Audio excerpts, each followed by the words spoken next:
Hey, what's up, ladies and gentlemen? Your boy Blue is back. Back from vacation, and you know what that would you know what that means. I always do good coming back from vacation, and yeah, we're gonna hit it off just right here, signaling probably kind of like that week where we transition from summer into fall. I know, kind of crazy to talk about, and the heat is on still. Yeah, you could totally tell when people are back at the hunt because you get to see some of your old favorites come back onto the PCMR. Unbelievable how some of these have just kind of already come out of the woodwork, and they're not worth zero. That's the surprising thing. Coins that, maybe 2, 3, 4, 5 years ago that used to be the hottest trend. You figured they'd be dying off right now, and that couldn't be further from the truth. I'd say we are officially back, ready for the hunt, and there's a lot of things, ladies and gentlemen, that's happening today that is really contributing to this kind of like what do you call it? Reemergence? I don't know. I don't know what it is, but it's kind of wild. The way things are progressing today, from the low mintage of the Jefferson Nichols for 2024, the announcement that star notes are being phased out, and we're already over halfway through this carryover period. Oh my goodness. With the hunt going on right now for a lot of those things that we've been talking about the last month or so, it has poured over onto everything else. And the thrill of the hunt, the ability to go and look out there for some of these coins and pieces of paper money, I'm telling you, it's crazy right now. And I'm not saying that this is a warning or anything, but if you're not doing anything about it, then I don't know. I just came back from vacation and I felt like I've lost a little bit of a little bit of time trying to locate some of the things that I've been talking about and preaching in my videos lately. And ladies and gentlemen, the proof is in the pudding. I'm not talking out of my what and telling you that these 2024 nickel rolls are selling for 50, $60. They are. They're selling right now on eBay for that amount of money. So I suspect that the market right now, nobody's waiting for Labor Day, which is kind of like that line drawn in the sand time period. People are just doing it right now. And it's certainly reflected across the board on a lot of other favorites that we will be taking a look at here today. All right. I have to tell you, we got another big event happening on Whatnot, and it's tonight, Saturday night. If you're if you've gotten your fill of college football and everything like that that's happening right now, and you wanted to take part in one of my favorite streams I've ever done, it is making a triumphant return after nearly 10 months. 10 months off the board. We are back with part 10 of the Treasure Hunter's Dream series. We have acquired three more unsearched bags locally, not from a coin dealer, but locally from folks that I've known for a while. Unsearched Lincoln Cent Roll Showcase. This time we are highlighting a really phenomenal estate that comes from a local druggist. I guess you could say that's probably not the word, but he owned a couple of mercantiles. He was also a traveling salesman back in the 40s and 50s, and his his relatives many decades later, we got to talking. None of this stuff has ever seen the light of day of any coin shop, and they're ready to move on with all of this inventory. So I'm a large part of that, and we are going to be offering to the public one time only. We might do it again sometime during the holidays. I'm not sure. One time only tonight, August 31st, 5 p.m. Pacific, 8 p.m. Eastern. Should be a lot of fun if you want to take part in that. A lot of people have been finding some bangers out of these. I mean, it's been really cool to do these because you get to see just some of the sheer joy that a lot of people have had. Some people come away big winners. Some people just come out, kind of average. But that's okay. We're all having fun here. More big shows incoming. As we get into the holiday season, you best believe that we are going to spare no expense. Things are just going to be really, really kicking into that next gear. More big prizes are going to be given away as we head into the season. Sign up today if you haven't done so on the platform Whatnot, one of the biggest live auction platforms that you will ever see. And I will have my referral link down below in the description box, and heck, I might even put it pinned into the comment section of this video. Sign up today. You get $15 off your first purchase, courtesy of your boy Blue. So come check things out. Would love to have you on board. And hope to see you guys tonight, Saturday night. It's going to be hot. All right, let's go ahead and check things out here. Courtesy of eBay, within the last 12 to 24 hours, we have a very tight schedule of items here. Yeah, people are really, really into it, and we're going to start things off with a 1938 D over S Buffalo nickel, one of the well-known overmint marks, and quite frankly, one of the more easily found pieces as well. They're not particularly rare, but where these things really cook is on the higher graded specimens. But across the board, I mean, you're going to end up spending maybe a buck or two on this particular coin if you're buying it from the secondary market or at a coin show or a coin dealer. Unattributed, that's what they call cherry picking, is identifying varieties and errors that are not attributed by the original seller. So, always be on the lookout. Always make sure that you are kind of in tune to the die variety attributions out there, whether you use the websites or you use the cherry picker's guide. That's where you're going to gain some success here. Oh, and by the way, we don't talk about graded coins in this video. That's best reserved for the Monday market report, which will be coming to you tomorrow, hopefully. So this one here, it's known as the FS512 in the cherry picker's guide. When we look up close here, the seller actually used a little black line to indicate that over mint mark. You can actually see the inner curl of the S inside of that Denver mint mark. Not a huge sale. Again, this is more kind of telling us that there's more of these out in the marketplace at all grade levels. Like this one sold for $19.97. All right. Next one that we have here is going to be a 1945 Lincoln Cent. Now, the date 1945 is going to come up quite often in this video. It's just amazing. And we're going to talk about every single one of them. This one right here looks to be a delamination. Either that or strike through, but I'm more on the side of delamination, like a piece, a flake of the actual coin had fallen off. This is one of those, particular cases where this happens to a lot of coins coming from the 30s, 40s, and 50s. A lot of annealing issues, high heat, things like that. Just really getting it down to a science where it produces the most perfect coin. But as we all know, as long as the human element is involved into the production of our coins, nothing is ever really perfect. And because of that, it leads to some really exciting treasure hunt opportunities. This particular coin right here, at first glance, looks like damage to just a regular Joe Schmo individual. But to a savvy coin person like you and I, we know exactly what this is. Quite a nice price tag on this one. I was not expecting this at all.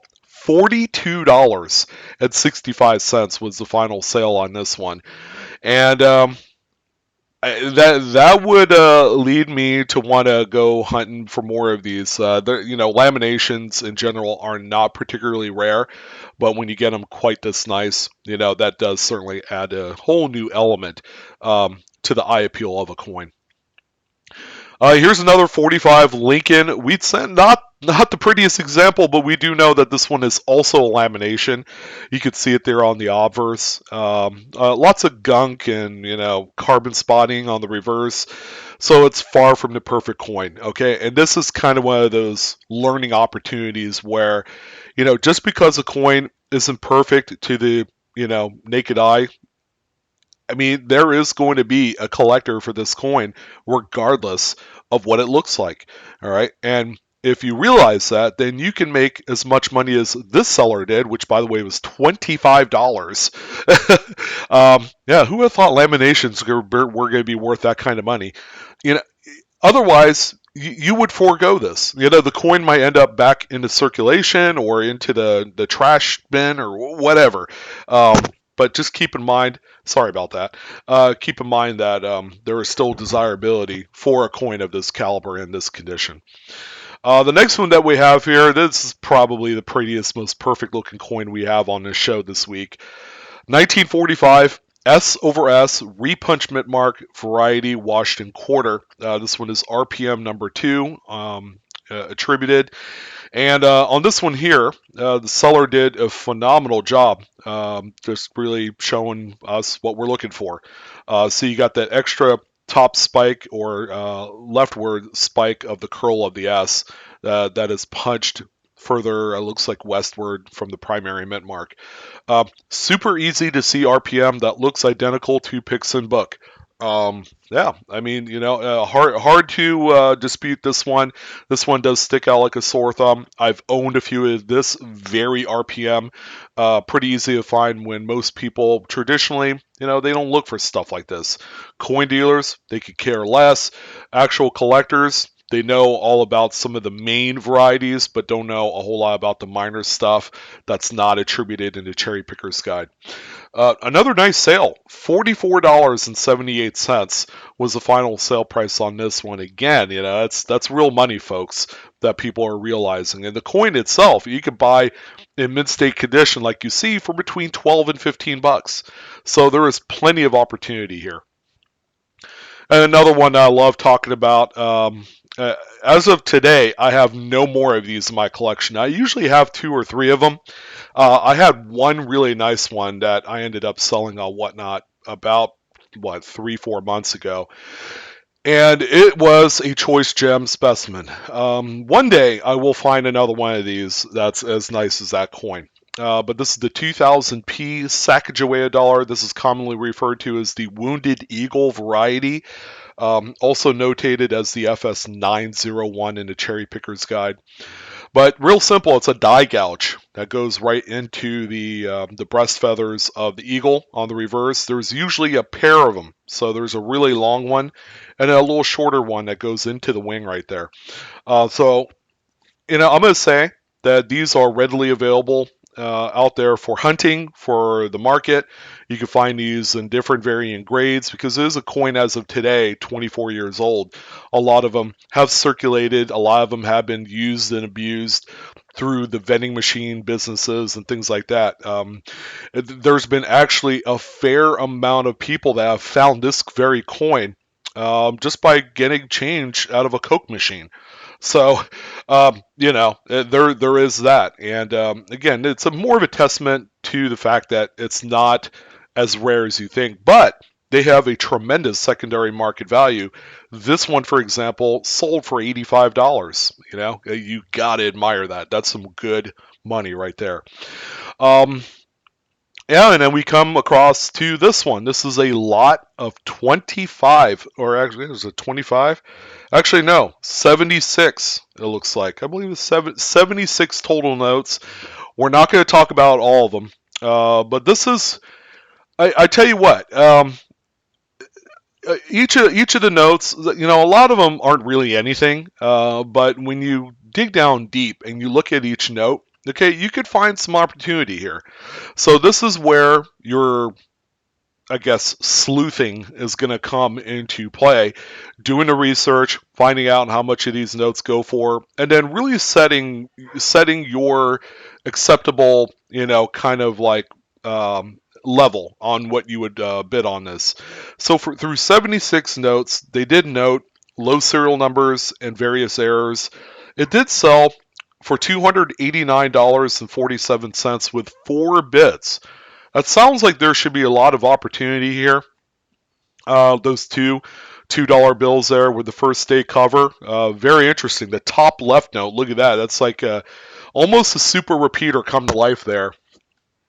282828. I'm willing to bet that note right there by itself is a $50 bill. We've seen traditionally the first day covers, the first day cover issues sell for about 15 to 20 bucks. If you could find one that's dated 1975, those are worth hundreds of dollars, and they do exist. Some premature, earlier dated pieces. Let's see what else we have here. We got some Red Seal legal tender notes. We have a fair amount of silver certificates as well. And just overall, some pretty neat looking serial numbers. Some of them are not like the top tier type of fancy serial numbers, but this would be kind of like a nice, dreamy little lot to go through. And for just under $300, I'd say it's okay. That puts it right around $4 or so per note. Actually, a little bit less than that, probably like $3.80, give or take. But heck, why not, right? Because anyone who's anyone could turn around and flip, say, the silver certificates, if they're nothing special, for about $5.99 a note. If you have one with a star, then you could probably realize a little bit more for that.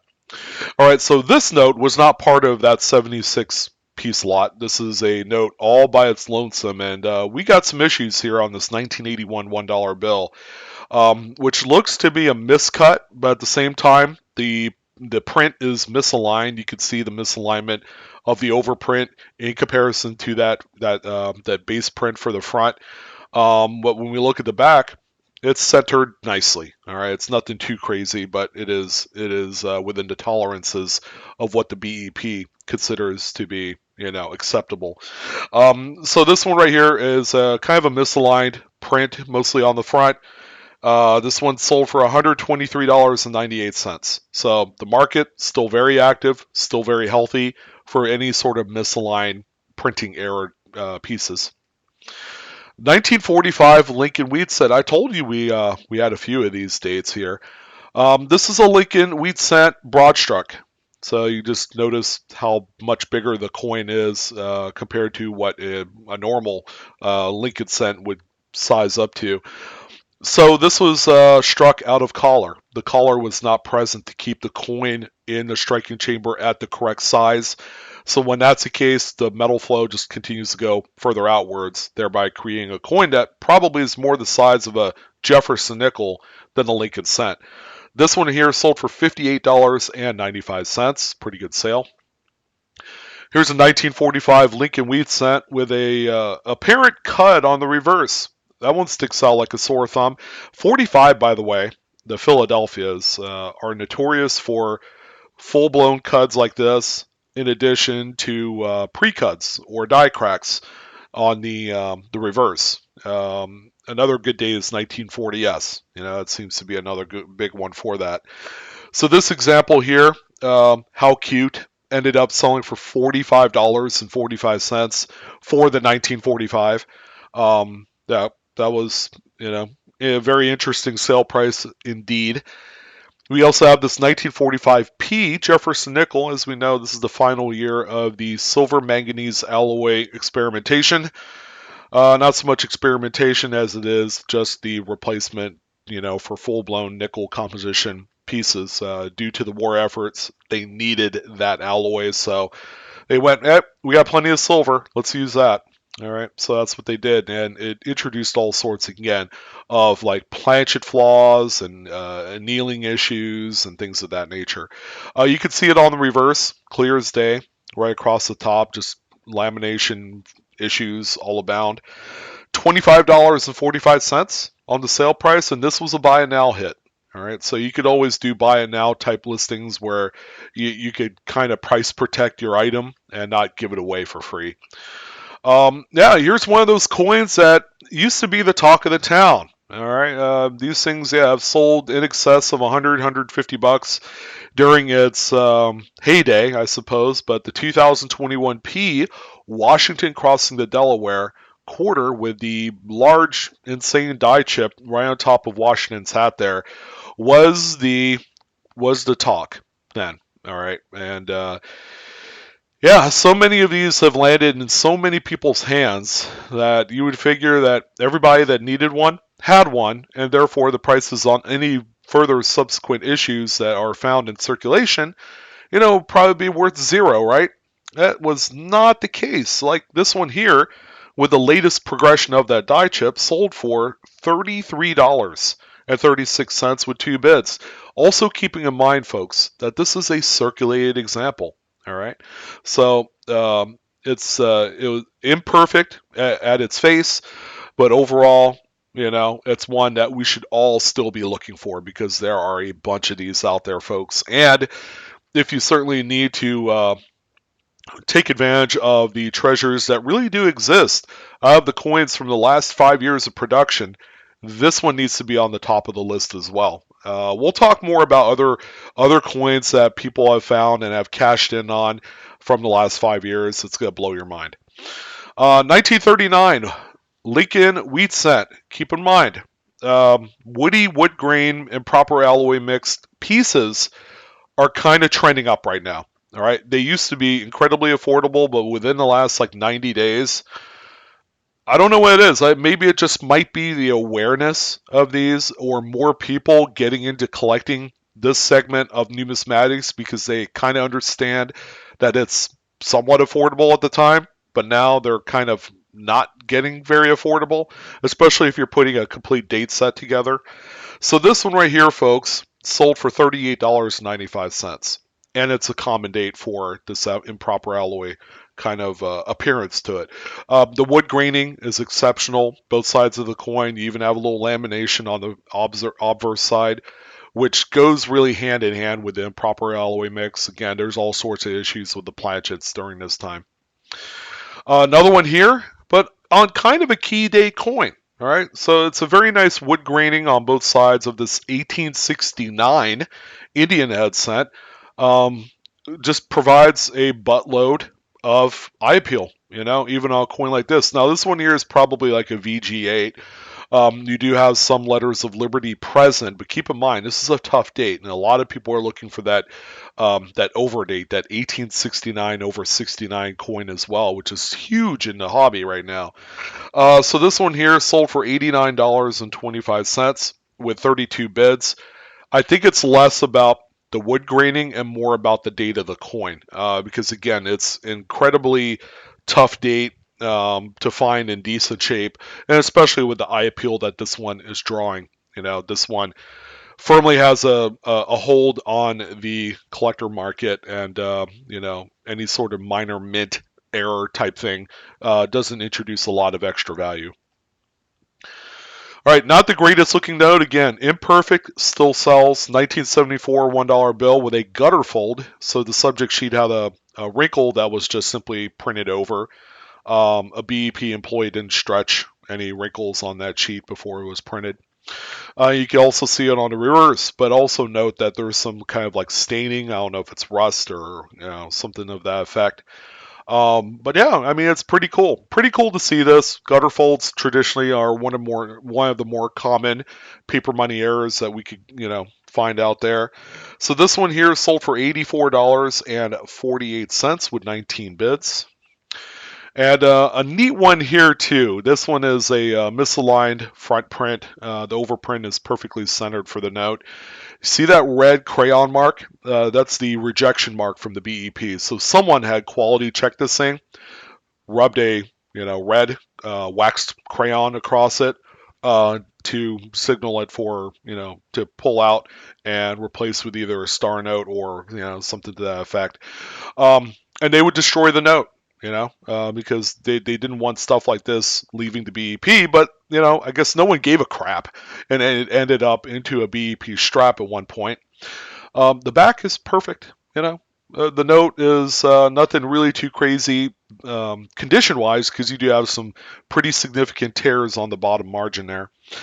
So let's see, this one right here sold for $40.55 with 14 bids. Could have gone a lot higher if the condition wasn't as poo-poo as we see here on this one. Another interesting one. This is a lot of 100 very minor broad strikes, off-center strikes, and partial collars, all in the mix here. This is the main image here on the left, but if you look on the right, I mean, you could see like this 99 is a partial tilted collar. You have a broad struck Lincoln right here, nice broad struck 99 here, minor broad struck here. So they're all kind of like on the minor side. Nothing too wild and crazy, large and in charge type mint errors. So yeah, I mean, from what I could see, there's a lot of like 99, 2000s, and 2001s, all right, which are kind of pretty common. A lot of these were still found in mint-sewn bags during its day. So how about $58.49 with a couple of bids in there? I mean, if we took every single bit of the 100 coins here and flipped them on eBay to the tune of like $6.99 shipped, I mean, you could make some money there, right? What if you could buy this, sell every single coin over the course of like 6 months, and profited $500? I mean, it'll take some work, but it'll be well worth it. Plus, the benefits of getting that positive feedback, for offering a very affordable mint error coin, just can't be understated. This is kind of a dream lot right here. Someone took a huge advantage at under $60 for the lot. 1981 P Washington quarter. This one's off center by about 10%. This is a coin that's needed in a date set, and nice uncirculated examples like this one here works. This one very desired for what it is. It's not a date that we see constantly. So with that being said, this one sold for $47.50. And what's cool is this one's problem free. If this one did circulate a little bit, it probably ended up in a roll. It probably ended up stuck and damaged in a coin counting machine, which is usually, one of the unfortunate things that you see on these type of mint errors. And the market for BU rolls for specific dates out of this world. 1960D. I wish I had more. They sold like hotcakes. 72 Philly. I could see why this one is a huge date in itself, with a myriad of different double to die obverses, from the big FS 101 going all the way up to the FS 109, I believe, and then some. There's a lot to look for here, and because of that, prices are trending up on these particular date rolls. $34.95 for 50 cents worth of 1972 Phillies hardly seems like a good deal. But I don't think it's going to get cheaper from this point forward because inventory is non-existent out there. Yeah, go figure. Who would have thought that? 1922p. Here's another one, a blast from the past. Sally Ride, yeah, make an appearance here with probably one of the strongest die clashes that you'll see in the American Women Quarter Series. Shown on the reverse there, you can see the clash of Washington's bust, which is just amazingly strong on this coin. Yeah, I remember these things selling for 30, 40 bucks a pop back when they were first discovered. But this, again, I'm more than surprised. $31.14 for this example. I mean, we are still seeing some unprecedented sales on coins that were found 2, 3, 4 years ago, making a comeback. And this is another example of that. Here you go, 1940s Lincoln Wheat Cent. Now, the seller didn't do very good large obverse and reverse pictures, so we used the magnified close-ups, which they did really well, by the way. A full cud on the obverse, and then also one on the reverse. The reverse is more of a retained cud because you could still see like the outer edge of the wheat stalk on the cud. But how cool is this? 2 cuds, 1 coin. And because of that, well, this one actually undersold. I don't know why. Things like this exist to the point where, I don't know. $17.49 for this thing. I feel like this is probably a $50 coin. So this is one of those heartbreakers that you don't want to see. But, it might be just the pictures. The pictures can have a salty effect on some buyers if they're not the greatest they can be. Yeah, this thing is nutty. 1972D candy half dollar. It has a couple things going on here. It looks like, from what we could see, a tapered planchet. Could be that. The seller seems to think it's more of grease on the dies, which I am probably more toward, because you could see that on the Eagle as well, just how weekly struck, that is. You know, and not to mention the area on the obverse there, the left side of the coin just completely obliterated with whatever it could be. And rotated dies. Clockwise, what, 75%, somewhere around there? Man, this thing is insane. And for how much it sold for, it kind of felt like a bargain. $55.88 with 8 bids. I'm kind of at a loss for words because if it sold for that and I was around to buy it, I would have put a bid in, no doubt about it. This thing's easily worth twice what this one sold for. And we also have this 96p Roosevelt dime. Dime's getting a little bit of love with the announcement that they are redesigning this sucker for 2026 for the big semi-quincentennial anniversary. So this one right here looks like more of a broad strike. Very cool coin. Very nice, clean example at that. Sold for as much as the previous coin. And this is kind of like the rationale I'm talking about. Like, I just don't see why one sells for as much or more than the other and it's less impressive. Don't get me wrong, this is an awesome error, but $55, 17 bids. Yeah, I know, guys, right? I'm shaking my head too. I don't know what the deal is there. The most impressive Woody wood grainer this week is this 1936 Lincoln. It's a basic run-of-the-mill average date. Yeah, that's what this thing is. But very, very presentable with the wood graining. $69.95 was the realized sale on this bad boy. Where, again, if we're talking like 5 years ago, as recently as 5 years ago, people were buying this coin like $5, $10, because the market had fully realized, and there weren't nearly as many collectors, before the pandemic than there are now. This is kind of like one of those dirty little secrets that ended up getting clean over the long haul. And because of that, the desirability for attractive pieces just continues to wallop the market in a good way. So again, another impressive coin here. The price is nice. And if you got them, folks, now might be a time to sell it. This is going to be a very active part of the market heading into the holidays.